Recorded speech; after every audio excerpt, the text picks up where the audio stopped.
Hoje daremos continuidade ao estudo do anticristo islâmico que estamos fazendo aqui no canal.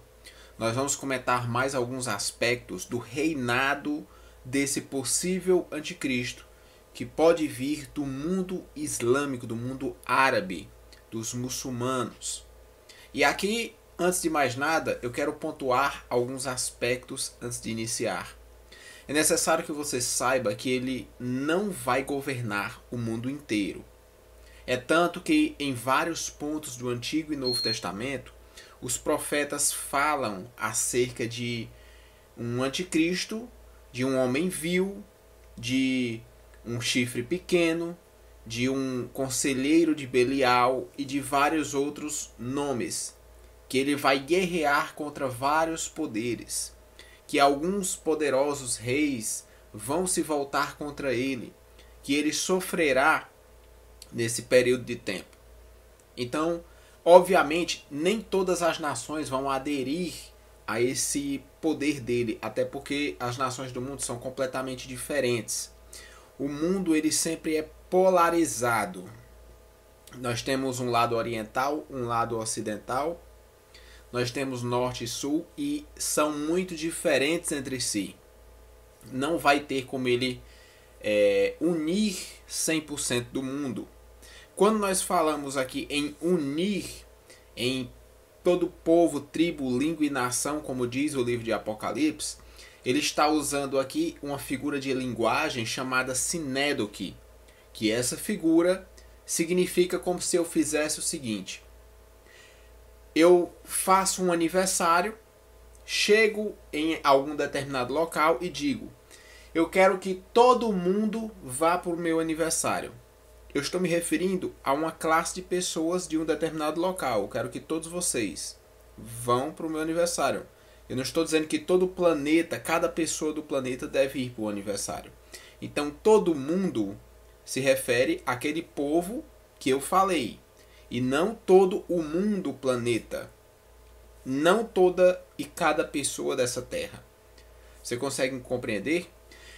Então quando ele fala toda tribo, língua e nação vai ser posta assim, se refere a um grande contingente de pessoas em todo o planeta, que de todas as línguas, etnias devem fazer parte disso, mas não cada nação do planeta, não cada pessoa do planeta.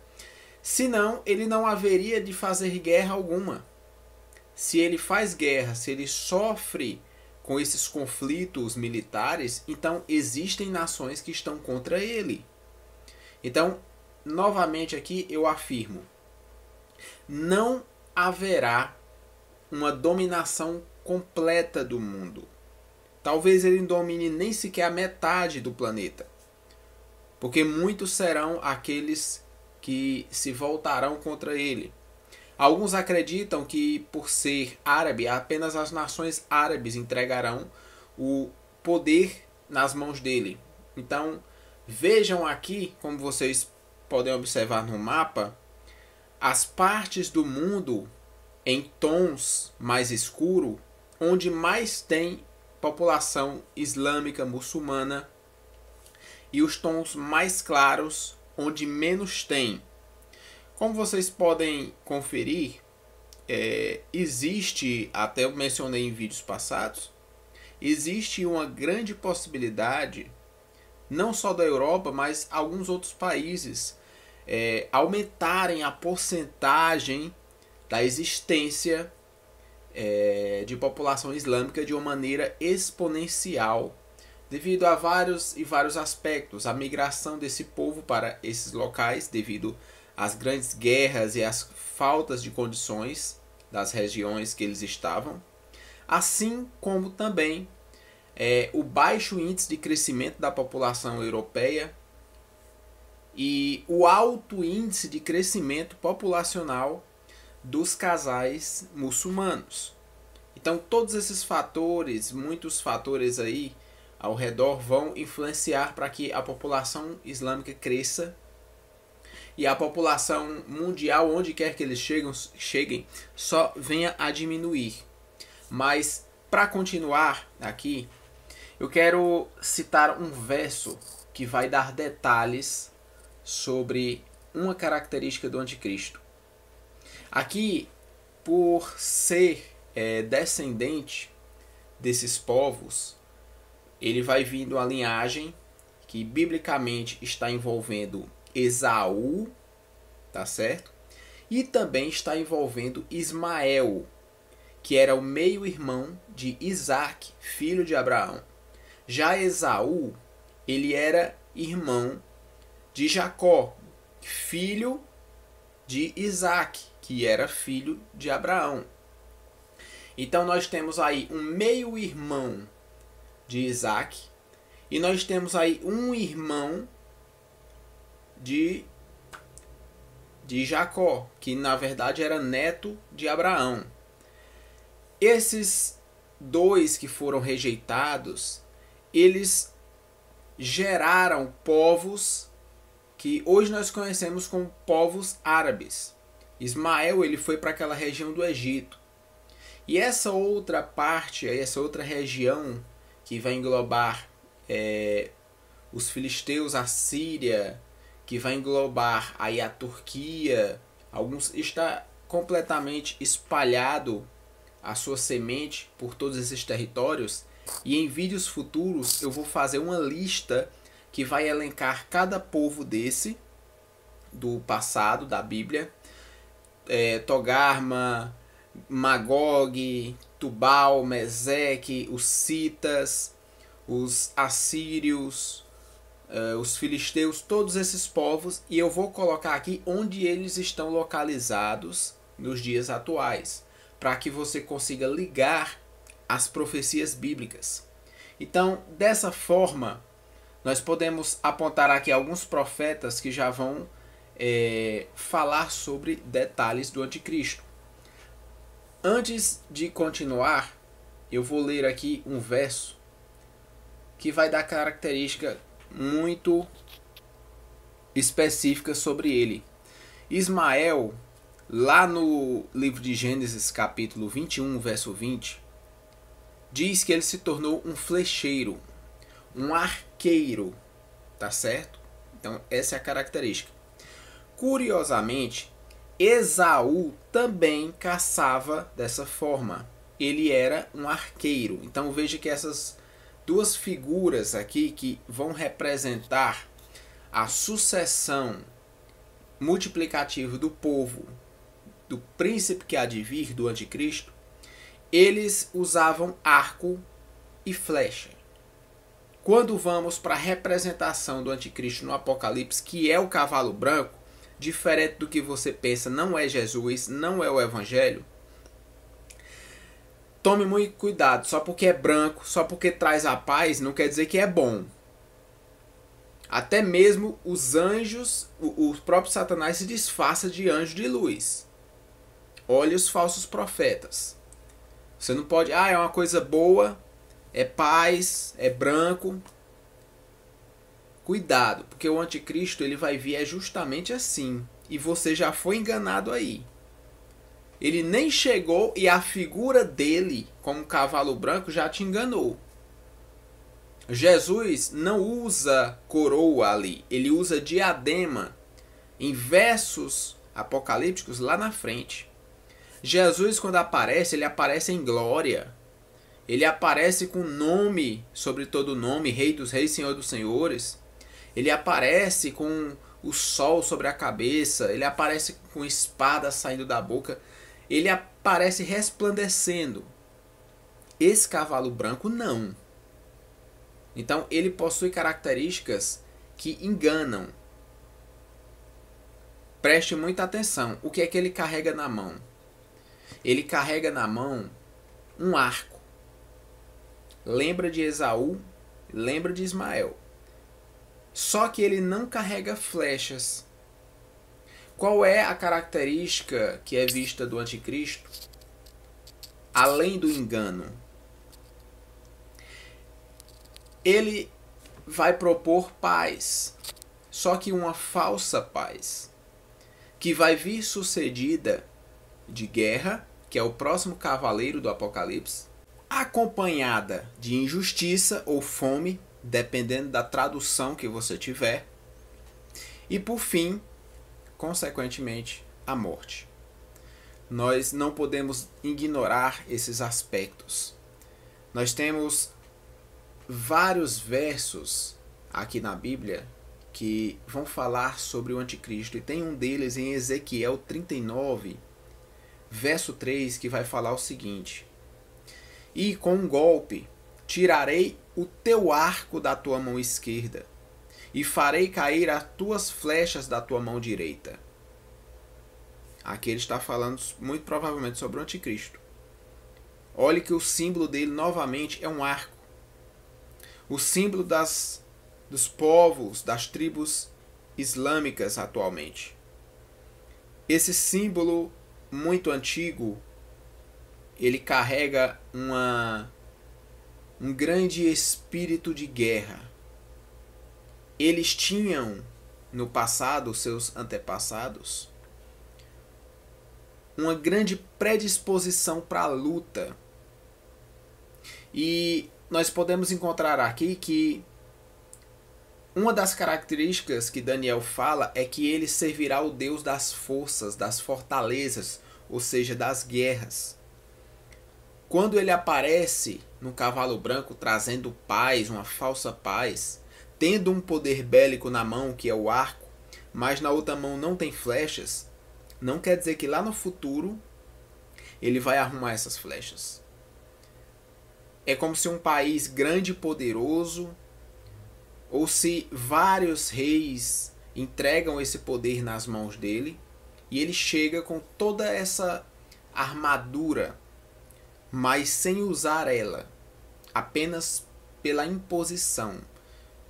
Ele chega vencendo e para vencer. Até porque o Apocalipse e Daniel fala que ele fará guerra aos santos do Altíssimo e os vencerá. Ainda diz assim, e vai vencer os santos do Altíssimo. Vencer muito provavelmente matando. Eu não acredito que isso vai acontecer no mundo todo, mas em determinadas regiões específicas. Nós já vimos aí essa característica específica. Ismael gerando ismaelitas e Esaú gerando os edomitas.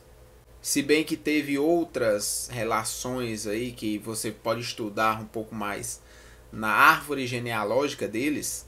E é possível notar alguns nomes que ele possivelmente pode ter recebido nos profetas do passado, como o rei da Síria, príncipe dos gafanhotos, o homem que ajunta as nações, uma boca arrogante, aquele que a morte e o inferno o segue, o rei pequeno ou chifre pequeno, o destruidor, o rei da Síria, conselheiro de Belial, o príncipe dos gafanhotos, e essas linguagens você vai encontrar tanto no Novo Testamento quanto no Antigo.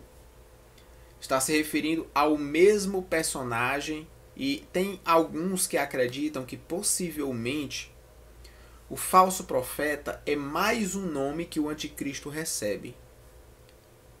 Mais um nome que o anticristo leva além desse que nós conhecemos no cristianismo. São apenas nomenclaturas para o mesmo personagem. É importante a gente notar que Obadias, Abacuque, Naum, Miqueias, Zacarias, Malaquias, Daniel, Joel, todos esses profetas, eles vão trazer aí características únicas de quem é esse anticristo. O livro de 1 João 2,18, ele começa dizendo: filhinhos, já é a última hora, ou seja, já chegou. E como ouvirdes que vem o anticristo, também agora muitos anticristos têm chegado, porque já sabemos que é a última hora. E eles saíram do nosso meio porque não eram dos nossos, mas se fossem dos nossos, ficariam. Mas isso aconteceu para que se manifestasse que não são dos nossos. Então veja que aqui ele está sendo bem claro quando fala desse grande engano. E ele diz o seguinte: Quem é o mentiroso, senão aquele que nega que Jesus é o Cristo, que nega que Jesus é o Messias, que nega que Jesus é o ungido. Messias, Cristo, ungido, tudo é a mesma coisa. É o anticristo esse que nega o Pai e o Filho. Nega de que forma? Ele vai dizer que é aquele que nega que Cristo veio em carne e que nega que Cristo é Filho de Deus. Todo aquele que nega que Jesus veio em carne, mas era um espírito aqui na terra, era materializado apenas aqui na terra, esse é o espírito do anticristo. E aquele que diz que Jesus não é Filho de Deus também é espírito do anticristo. Porém, vai existir, além desse espírito e além desses falsos profetas repletos do espírito do anticristo, também vai existir um personagem maior, que será o anticristo. Aquele que vai ter poder para destruir a humanidade inteira se Cristo não voltar antecipadamente. Senão nenhuma carne sobrará. Nenhuma carne se salvará. Aquele cuja vinda é segundo a eficácia e o poder do engano de Satanás, com todos os tipos de sinais, maravilhas e prodígios. E essa operação do erro, o próprio Deus vai permitir, para que sejam enganados todos aqueles que amaram a mentira. Isso vai acontecer e muita gente está se enganando até lendo a Bíblia. Quanto mais quando ele chegar. Aí, será que ele vai enganar mesmo? Ele é filho do diabo.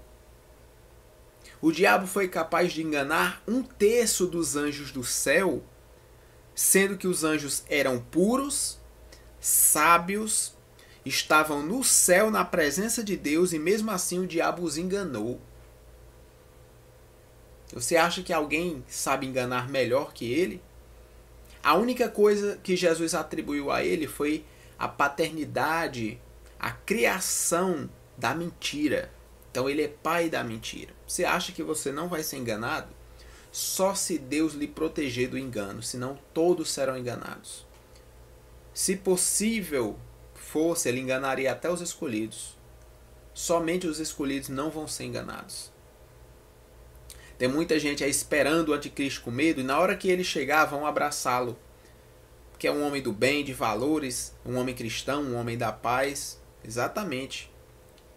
Ele pode muito bem fingir cristianismo, judaísmo, islamismo, unir religião, quer abraçar a todos. Mas depois ele vai tirar a sua capa e revelar quem realmente ele é. Depois ele vai puxar o seu arco, as suas flechas e vai levantar os exércitos contra todos aqueles que forem contra ele.